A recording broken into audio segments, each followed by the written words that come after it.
chapters forward, look at David's proclamation. He said, the Lord is my light and my salvation. Whom shall I fear? The Lord is the strength of my life. Of whom shall I be afraid? When the wicked, even mine enemies and my foes, came upon me to eat of my flesh, they stumbled and fell. Though an host should encamp against me, my heart shall not fear. Though war would rise against me, in this will I be confident. For in the time of trouble he shall hide me in his pavilion. In the secret place of his tabernacle shall he hide me. He shall set me upon a rock. When you get into a tight place, when things don't look good, when you find yourself in trouble, we have an assurance that we have a God that we can lean on. But that was Psalm 27. And we travel just a few chapters down the road, this same David now, who said, whom shall I fear? Is scared of Saul. Is scared of Achish. And he marches from Gath and finds a cave. And it's located in close proximity to the very place where he killed Goliath. And what a wonderful place for David to reminisce. Now just picture this in your mind. David, who wrote, whom shall I fear? He's now running from Saul, running from Achish, and he gets to this cave. And while he's in this cave in close proximity to the very place where as a boy he had killed Goliath, he begins to reflect. He begins to reminisce. He begins to remember. He begins to recall what God had done.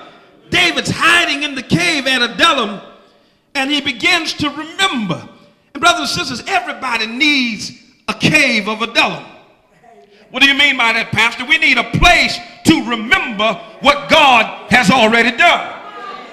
When we get fearful, when we begin to get frightened, when we begin to stress over life's circumstances, we need to go to our cave of Adullam and remember what God has already done. Yeah. We need a sealed off place, a place where we can steal away, a place where there are no distractions, where we can reflect, where we can reminisce, where we can remember, a place where we can clearly hear the voice of God. And so the narrative takes an interesting twist at this point where David is in this cave reflecting on the God that he has served. When the friends of David heard that he was hiding in a cave at Adullam, they left the problems and issues of home and they went to find David. And let me note that 400 men showed up to sit with David and to share the cave. And I wish I had time to stay there because that's a sermon all by itself. But those men were in doubt. They were in distress. They were disenchanted. They were disenfranchised. And they found David in this cave and joined him. And this is where and when this particular psalm was birthed. David is now sitting there remembering, going back through his memory banks and thinking about the God that he served while he was in the field tending sheep. He remembered the lion that came and he slew him with his bare hand. He remembered the bear that came and how God delivered him out of the hand of the bear. He remembered coming down to the camp to see about his brothers and everybody being afraid of this big 9-foot-tall giant named Goliath and hearing Goliath talk about his God. He said, now, it's one thing when you talk about my mama. I get upset, but I can pull back. It's one thing when you talk about my daddy, but you talking about my God. And so David said, who is this uncircumcised Philistine? Looked over at all these mighty men of war, these trained men that were afraid to go out and fight. And And he remembered what God had done and said, I'll go down and fight him. And Saul tried to give David his armor and said, no, this doesn't fit me. That's another sermon in itself, because you can't fight in somebody else's armor. And he said, I've got my weapon of choice. I got my slingshot. And I got some stones here.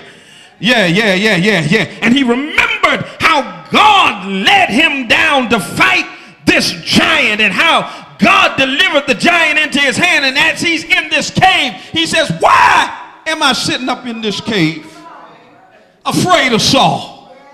Why am I sitting up in this cave afraid of Achish? And I'm wondering today, brothers and sisters, why are you sitting in your situation afraid of what your boss is going to say? Why are you sitting up here, parents, afraid of children that you brought in the world? Yeah, my mama's sitting right there, and the philosophy of her generation was, I brought you in the world. Oh yeah, y'all know it, amen. Yeah. Why are you sitting up here afraid of that circumstance, of that problem, as big a God as you serve? Come on here, somebody. Your problem is nothing against the backdrop of a God that created the universe. Your sickness is nothing against the backdrop of a Jehovah Rapha, the God that heals. Behold, I am the Lord, the God of all flesh, high blood flesh and low blood flesh, of cancer flesh and tumor flesh. I'm the God of all flesh. Is there anything too hard for God? And so David picks up his pen, picks up his parchment, and begins to author this song. Something on the inside of David began to spring up, and he turns his cave into a cathedral. You got to learn how to turn your circumstance into something that is not. You got to learn how to switch gears in your pity party, change the music, and turn it into a praise party. Oh, yeah. Change your cave into a cathedral. David takes his time as he begins to write. He doesn't rush. He takes his time during this process. And you may say, Reverend, how do you know that? Because this psalm is called an acrostic psalm. That means each verse begins with each letter of the alphabet. And he says this. He says, I will bless the Lord. At all times. It's personal. He had 400 other men in the cave with him at this time, but he didn't say, come on, y'all, let's bless the Lord. He decided in himself, God has done too much for me to run from my circumstance. So instead of running from it, I'm going to bless the Lord in it. I will bless the Lord. It's personal. It's an affirmation of intent. David said, I will. Somebody say, I will. I will. Yeah. That's where he differs from us. Most people say, I won't. Come on, y'all. Yeah, I will not bless the Lord. I'm too tired to bless the Lord. I'm too sick to go to church.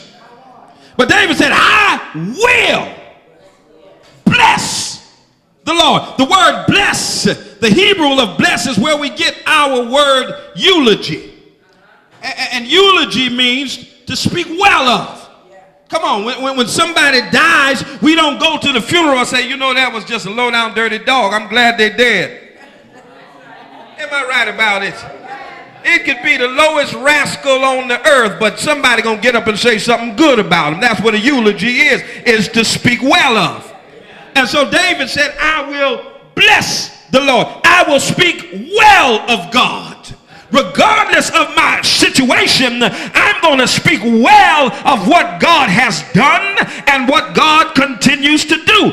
This is the very thing that kept Job at the forefront of his situation. You remember how the devil said, I'm going to make you cuss God to his face. And Job, through his situation, he went through it with flying colors, because he said, the Lord giveth and the Lord taketh away.